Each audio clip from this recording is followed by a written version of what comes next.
வணக்கம். இன்றைக்கி நம்ம பார்க்க போகிற ஒரு முக்கியமான டாபிக் வந்து பார்த்திங்கன்னா, நம்ம வந்து நிறைய பேர் வந்து பார்த்திங்கன்னா நிறைய இடங்களில் வேலை செய்வோம். நிறைய பேரை போய் பார்ப்போம்.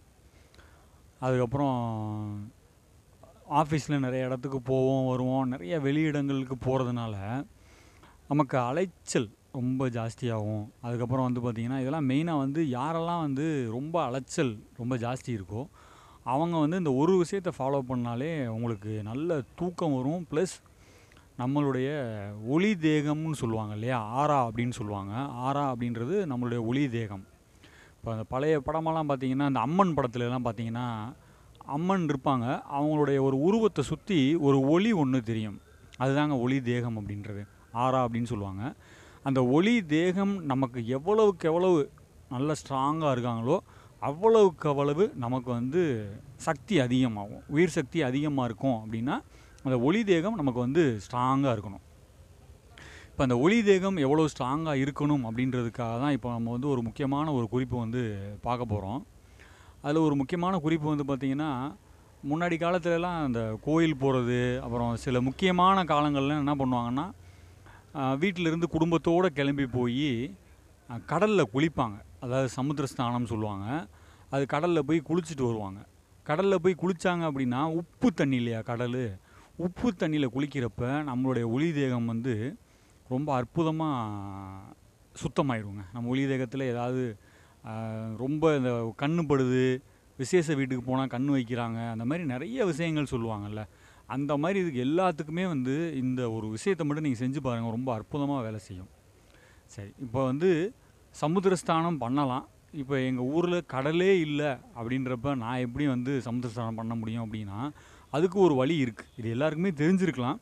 பட் தெரிஞ்சிருந்தாலும் இந்த குளியலை வந்து வாரத்தில் ஒரு நாள் இல்லை 2 நாள் நீங்கள் எடுத்துக்கிட்டு வந்தீங்கனாலே உங்களுடைய வாழ்க்கையில் நிறைய மாற்றங்கள் தெரியும். எப்படின்னா, கல் உப்பு இருக்கு இல்லையா, கல் உப்பு வாங்கிக்கோங்க. கல் உப்பை வாங்கிட்டு நீங்கள் அன்றாடம் குளிக்கிற தண்ணியில் கல் உப்பை ஒரு கைப்பிடியில் 2 கைப்பிடி போட்டு அந்த கல் உப்பு கரைஞ்ச தண்ணியில் வந்து நீங்கள் குளிச்சுட்டு வந்தாலே போதும். அது டெய்லி குளிக்கணுமா அப்படின்னா டெய்லி குளிக்கணும்னு தேவையில்லை. வாரத்தில் 2 நாள், குறைஞ்சபட்சம் வாரத்தில் ஒரு நாளாவது நீங்கள் அந்த கல் உப்பு போட்ட தண்ணியில் குளிச்சுட்டு வர்றப்ப நம்ம உடம்புல ஆரா என்கிற ஒளி தேகம் ரொம்ப ஸ்ட்ராங்காவாங்க. உயிர் சக்தி நமக்கு வந்து ரொம்ப மேலோங்கும். இப்போ நிறைய பேருக்கு வந்து நிறைய உடல் பிரச்சனைகள் வருது அப்படின்னு சொல்கிறாங்க இல்லையா. நமக்கு ஆக்சுவலாக வந்து நம்ம அதை உடல் பிரச்சனையாக தான் நம்ம பார்க்குறோம். உண்மையை சொல்லணும் அப்படின்னா அது எதுவுமே உடலில் பிரச்சனை கிடையாது. நம்ம ஒளி தேகத்தில் இருக்கிற குறைபாடை தான் நம்ம அந்த உடல் மூலமாக காமிக்கும். நம்ம ஒளி தேகம் எவ்வளவுக்கு எவ்வளோ ஸ்ட்ராங்காக இருக்கோ அப்போ தான் நம்ம உடம்புல உயிர் சக்தி அதிகமாக இருக்குது அப்படின்னு அர்த்தம். நம்ம உடம்புல சமநிலையில் இருக்குதுன்னு அர்த்தம். அந்த அளவுக்கு இருக்கிறப்ப நம்ம எதுக்குமே பயப்பட தேவையில்லை. எப்போவுமே நம்ம வந்து இந்த உடம்பை பற்றியே கவலைப்பட்டுக்கிட்டே இருப்போம். உடம்பை பற்றி கவலைப்படுறத நம்ம ரொம்ப கம்மியாக்கிட்டு உடம்பை சரி பண்ணுறதுக்கு உண்டான வேலையை வெளிப்பக்கமாக, அதாவது வெளிப்பக்கம் அப்படின்றத விட உள்பக்கமாக என்ன பண்ணணும், அதாவது அந்த ஒளி தேகத்தை தான் நான் அப்படி சொல்கிறேன். உள்பக்கமாக என்ன பண்ணணுன்றதை பற்றி தான் நம்ம யோசிக்கணும். இந்த ஒளி தேகத்தை சரி பண்ணிட்டோம் அப்படின்னா உடம்புல எந்த வியாதியுமே வராதுங்க. உடம்புல வியாதி இல்லாமல் இருக்கணும்னா நம்மளுக்கு இந்த ஒளி தேகம் தான் ரொம்ப ரொம்ப முக்கியம். ஆறான்ற அந்த ஒளி தேகத்தை நம்ம சுத்தப்படுத்துறதுக்கு இது ஒரு முறை.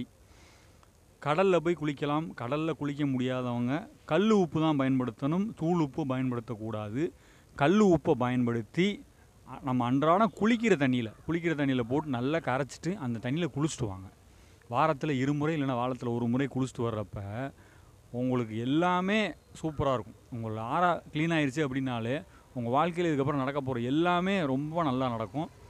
இது ஒரு அனுபவம். நீங்கள் வந்து அனுபவித்து பாருங்கள். அனுபவித்து பார்த்துட்டு நீங்கள் அதுக்கப்புறம் கமெண்ட்ஸ், லைக்ஸ் எல்லாமே பண்ணலாம். இந்த மாதிரி சின்ன சின்ன விஷயங்களோட தெரியாதவங்க நிறையா பேர் இருப்பாங்க. அவங்களுக்காகவும் நம்ம இந்த வீடியோ போடுறோம். உங்களுக்கு தெரிஞ்சிருந்தாலும் தெரியாதவங்களுக்கு போய் சேரணுன்றதுக்காக தான் நம்ம அந்த கமெண்ட்ஸ், லைக்ஸ் எல்லாம் கொடுக்க சொல்கிறோம். நிறையா பேருக்கு ஷேர் பண்ணுங்கள். இது வரைக்கும் சேனலை சப்ஸ்கிரைப் பண்ணாதவங்க சப்ஸ்கிரைப் பண்ணி வச்சுக்கோங்க. இந்த மாதிரி நல்ல நல்ல விஷயங்கள் இனிமேல் நிறையா வரும். மீண்டும் ஒரு நல்ல பதிவோடு உங்களை சந்திக்கின்றேன். நன்றி, வணக்கம்.